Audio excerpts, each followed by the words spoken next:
আমরা কিন্তু জানি ভারতের ভিসা বর্তমানে বাংলাদেশি নাগরিকদের জন্য বন্ধ আছে, শুধুমাত্র মেডিকেল ভিসা ছাড়া। মেডিকেল ভিসা অনেকেই চিকিৎসার জন্য যাচ্ছেন ভারত। এছাড়াও যারা হিন্দু নাগরিক আছেন বাংলাদেশে, তারা কিন্তু তীর্থ ভিসা নিয়ে ভারত যাচ্ছেন।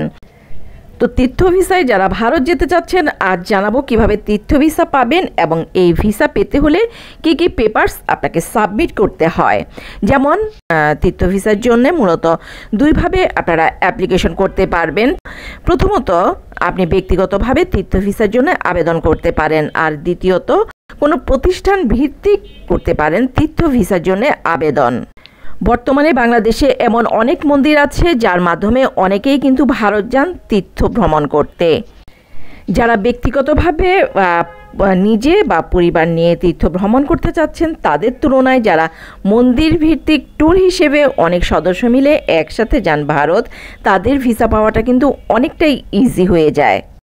এই দুই মাধ্যমের যে কোনো একটিতেই আপনি আবেদন করতে পারেন পছন্দ মতো। প্রথমত, ব্যক্তিগতভাবে যদি আপনি আবেদন করতে চান, সেক্ষেত্রে আপনি বা আপনারা ঢাকা, চট্টগ্রাম, খুলনা যে বিভাগে থাকেন সেই বিভাগে অবশ্যই ইন্ডিয়ার হাইকমিশন আছে।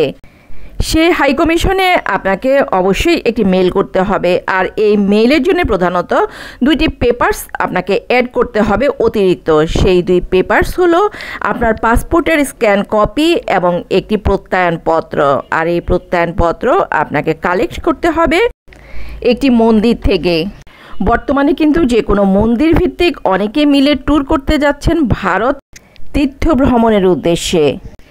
আপনি বা আপনার ফ্যামিলি ব্যক্তিগতভাবে বা এসব মন্দিরের সাথে ট্যুর করতে যদি যেতে চান ভারত, সেই ক্ষেত্রে অবশ্যই আপনাকে মন্দিরের যে প্যাড থাকে সেই প্যাডের উপর আপনার ডিটেলস দিয়ে একটি প্রত্যয়নপত্র নিতে হবে। এই প্রত্যয়নপত্রে মন্দিরের অধ্যক্ষের নাম, মন্দিরের ঠিকানা স্পষ্ট হতে হবে এবং সবশেষ এটা উল্লেখ থাকতে হবে যে পরবর্তী যে তারিখে মন্দির থেকে তীর্থ ভ্রমণে যাবেন, আপনি সে ভ্রমণের জন্য একজন নির্বাচিত প্রার্থী। আপনি যদি আপনার ফ্যামিলিকে নিয়ে ব্যক্তিগতভাবে তীর্থ ভ্রমণ করতে চান, সেক্ষেত্রেও কিন্তু মন্দির থেকে প্রত্যয়নপত্র ডেফিনেটলি লাগবে। আর প্রত্যেকটা প্রত্যয়নপত্র কিন্তু হতে হবে অবশ্যই ইংরেজিতে লেখা। আপনি যদি মন্দিরের মাধ্যমে ট্যুর করেন, সেক্ষেত্রে আপনার সব পেপারস কিন্তু মন্দির কর্তৃপক্ষই সাবমিট করবে। আর যদি আপনি ব্যক্তিগতভাবে সাবমিট করেন, সেক্ষেত্রে ইমেলের সাবজেক্ট থাকবে তীর্থ ভ্রমণ ভিসা প্রার্থী। আর যদি আপনি সরাসরি হাইকমিশনে গিয়ে জমা দেন, সেই ক্ষেত্রেও কিন্তু খামের উপর অবশ্যই একই কথা লিখতে হবে তীর্থ ভিসা প্রার্থী। ভালো থাকবেন সবাই, আল্লাহ হাফেজ।